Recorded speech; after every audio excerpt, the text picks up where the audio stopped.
महाभारत और रामायण का हमारे समाज से बहुत बड़ा संबंध है और जब आप रामायण को देखते हैं तो सीता के साथ जैसा व्यवहार किया गया था, महिलाओं के ऐसे उदाहरण देखकर पुरुष उनके साथ वैसा ही व्यवहार करना चाहते हैं। इससे निश्चित रूप से भारतीय पुरुषों के मन पर असर हुआ है, इस बारे में कोई शक नहीं है, क्योंकि आपने कहा था कि ये चीजें हम अतीत से सीखते हैं और हमने उन पर नाटक बनाए हैं, उन्हें बहुत अच्छे से प्रस्तुत किया है, बड़े बूढ़े कविताएं सुनाते हैं, रोजाना ये कहानियां सुनाई जाती है। तो मेरा आपसे प्रश्न है, जब आप इन चीजों से सीखते हैं, जब आप पीढ़ियों तक रामायण महाभारत और ऐसी कहानियों से सीख रहे होते हैं, तो हम कैसे उम्मीद करें कि आज के भारतीय पुरुष अपनी पत्नी के साथ ऐसा व्यवहार नहीं करेंगे जैसा सीता के साथ हुआ था या द्रौपदी के साथ हुआ था। मेरा मतलब है, इस पीढ़ी के लिए हम वाकई समझना चाहते हैं कि हम कैसे इन चीजों को भुलाएं जो हमने अपने जीवन में सीखी हैं और एक नई शुरुआत कैसे करें ताकि एक महिला को एक व्यक्ति के रूप में, एक जीवित इंसान के रूप में सम्मान मिले। हम अपने बच्चों को ये कैसे सिखाएं, यही मैं सीखना चाहती हूँ। मैं महिलाओं से पूछता हूँ, क्या वो खुद के साथ सीता जैसा बर्ताव किया जाना पसंद करेंगी? मैं आपको समझाता हूँ। मान लीजिए कि आप उत्तर प्रदेश में रहती हैं, आज नहीं 5000 साल पहले, और एक आदमी ने श्रीलंका से आकर आपका अपहरण कर लिया। क्या आप एक ऐसे शख्स को पसंद करेंगी जो आपको खोजने के लिए श्रीलंका जाएगा या वहीं किसी दूसरे से शादी कर लेगा क्योंकि वो राजा था? मैं आपसे पूछ रहा हूं कि आप जीवन में कैसा आदमी चाहती हैं? वो आदमी पैदल श्रीलंका गया, लड़ाई लड़ी, पूरा शहर जला दिया अपनी पत्नी को वापस लाने के लिए। ये छोटी बात नहीं है। पर उन्होंने अपनी पत्नी की अग्नि परीक्षा ली, उन्हें अपनी पत्नी पर भरोसा नहीं था। देखिए, हम शब्दों को गलत समझ रहे हैं। अग्नि परीक्षा का मतलब ये नहीं है कि उन्हें आग में जाना था। इसका मतलब है कि कोई परीक्षा जरूरी थी, क्योंकि वो राजा हैं, हर कोई उन्हें एक आदर्श के रूप में देखता है। वो कैसे व्यवहार करते हैं, क्या करते हैं, ये बहुत महत्वपूर्ण है, क्योंकि पूरे देश का जीवन उन पर निर्भर है। आज यही सबसे बड़ी समस्या है इस देश में। ये धृतराष्ट्र सिंड्रोम है, तब से लेकर अब तक। ठीक है, तो वो उन दिनों में एक मिसाल कायम कर रहे थे। वो गर्भवती थी, फिर भी मतलब है कि उनके बेटे पेट में हैं। राजा के लिए बेटे महत्वपूर्ण होते हैं क्योंकि ये एक साम्राज्य है, पर फिर भी वो उन्हें जंगल भेज देते हैं क्योंकि वरना देश में परेशानियां होंगी।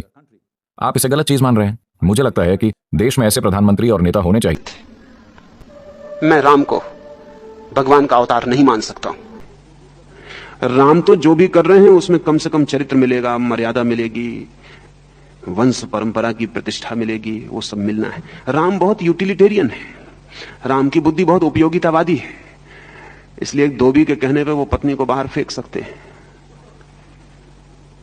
यूटिलिटी में तकलीफ हो रही, उपयोगिता में बाधा पड़ रही है, राम की मर्यादा छीन हो जाएगी, राम के चरित्र पर धब्बा लग जाएगा, राम की रघुकुल परंपरा का क्या होगा, यश वंश सब उपयोगिता है।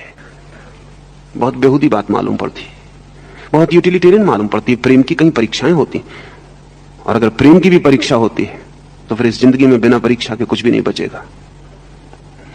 सीता की परीक्षा ली जा सकी कि तुम आंख से गुजरो, क्योंकि प्रेम पवित्र है या नहीं इसका पक्का होना चाहिए। प्रेम अपने आप में ही पवित्र है, प्रेम की और कोई पवित्रता नहीं होती। सीता ने नहीं कहा राम से कि तुम भी गुजरो, तुम भी साथ चले आओ, क्योंकि तुम भी अकेले थे, क्या भरोसा। और स्त्री का थोड़ा बहुत भरोसा हो सकता है, पुरुष का होना जरा मुश्किल है। लेकिन सीता ने नहीं कहा। सीता के लिए जिंदगी एक गंभीरता नहीं है, एक प्रेम है, इसलिए सीता राजी हो गई, निकल गई। प्रेम परीक्षा नहीं मांगता, प्रेम सब परीक्षाएं दे सकता है। राम ने सीता के साथ दुर्व्यवहार किया। पहले तो उसकी अग्नि परीक्षा ली। जिस पति को अपनी पत्नी पर संदेह, उसको प्रेम नहीं। संदेह तो तभी उठता जब प्रेम ना हो। जहां प्रेम है वहां कैसा संदेह? जहां प्रेम है वहां भरोसा है, श्रद्धा है, आदर है, सम्मान है। पहला तो अपमान यह किया कि सीता की अग्नि परीक्षा ली, और बेईमानी देखो, खुद भी अग्नि परीक्षा दे देनी थी तो भी समझ में आता, तो दोहरे मापदंड ना हो पाते, क्योंकि तुम भी 3 साल अलग रहे थे। और ऐसे शोधकर्ता हैं जिनका कहना है कि राम का सबरी से प्रेम था, सबरी से राम का प्रेम था, ये नावलेकर ने सिद्ध करने की कोशिश की और मजबूत दलीलें दी। तो राम को भी परीक्षा दे देनी थी, दोनों साथ ही गुजर जाते अग्नि परीक्षा से। और मेरा मानना है कि अगर अग्नि परीक्षा से दोनों गुजरते तो राम जलते, सीता बाहर निकलती। सीता तो बाहर निकली ही, मगर शक फिर भी ना गया और स्त्री के प्रति अपमान फिर भी ना गया, और फिर भी सीता को किसी धोबी के कहने पर वनवास दे दिया। रावण ने जो दुर्व्यवहार नहीं किया था वो राम ने किया है। अब मैं किस जनता को समझाने जाऊं, तुम थोड़ा सोचो। और मेरी बात तुम्हारी भीड़ को समझ में पड़ेगी, सुन सकेंगे वो। उनकी आंखें अंधी हैं पक्षपातों से, वो पुनर्विचार कर सकेंगे शांतिपूर्वक। रावण में मुझे कोई भ्रांति नहीं दिखाई पड़ती, कोई भूल नहीं दिखाई पड़ती। रावण बहुत सीधा साफ आदमी, राम मुझे चालबाज दिखाई पड़ते। और राम के जो वशिष्ठ वगैरह ऋषि मुनि जिनको तुम कहते हो, वो सब एजेंट थे, जैसे ईसाई मिशनरी एजेंट होते हैं ना, नाम तो लेते हैं बाइबल का, आते हैं इरादा कुछ और रख के। वो राम के एजेंट थे, वो जो ऋषि मुनि दक्षिण में जाकर उपद्रव खड़ा कर रहे थे, उन्हीं एजेंटों के बचाने के लिए सारा आयोजन किया गया था। और इस गद्दार विभीषण को सम्मान देना और इसको वापस राज्य दे देना, गद्दारी का सम्मान हो गया, बेईमानी का सम्मान हो गया, धोखेधड़ी का सम्मान हो गया।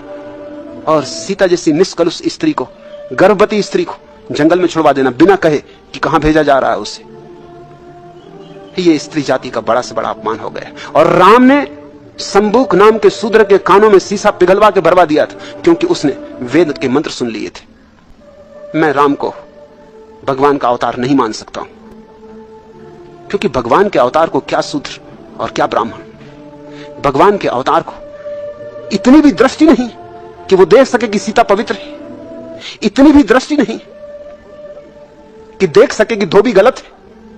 और अगर यह भी था कि धोबी ने जो बात कही थी हो सकता और लोग भी कह रहे हो, तो फिर खुद भी राज्य छोड़ देना था, तो चले जाते वो भी सीता के साथ जंगल में। यूं भी 14 साल रहने के अभ्यासी थे, कोई नई तो बात थी नहीं, फिर जंगल में साथ ही चले जाते। लेकिन राज्य को तो बचा लिया, पत्नी को छोड़ दिया, पद को बचा लिया, पत्नी को छोड़ दिया। पद प्रेम से बड़ा साबित हुआ। राम राजनीतिक पुरुष है, मेरे लिए कोई धार्मिकता उनमें दिखाई नहीं पड़ती। और उन्होंने कहा कि जिसका पतन होने वाला होता है उसे ऐसी ही दुर्बुद्धि घेर लेती। मैं तो हुई नहीं तो पतन क्या होगा, मैं तो हुई नहीं, दुर्बुद्धि क्या घेरेगी।